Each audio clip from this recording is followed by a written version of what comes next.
renunciar una vida de comoditats a Barcelona per dedicar-se a la solidaritat cristiana. Així ho va decidir Isabel Solà, la monja missionera de la congregació Jesús Maria que va perdre la vida a Haití el passat dissabte a causa dos trets de bala. Aquest dimarts, el Col·legi Jesús Maria de Sant Gervasi ha celebrat una missa funeral en el seu record on s'han reunit centenars de persones per donar-li un últim adéu. Entre elles, la vicepresidenta i portaveu de la Generalitat, Neus Munté, i el director d'Afers Religiosos, Enric Vendrell. Les germanes de la congregació van recordar la seva personalitat polifacètica, que destaca com a formadora, infermera i també com a compositora i cantant, dedicant-li abans de l'homilia un temps de música.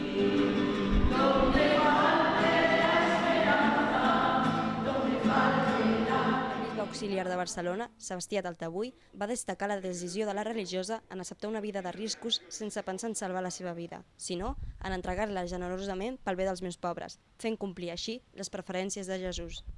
Nuestro corazón de cristianos se entrecruzan sentimientos de justicia y de misericordia, pero no son dos cosas diferentes.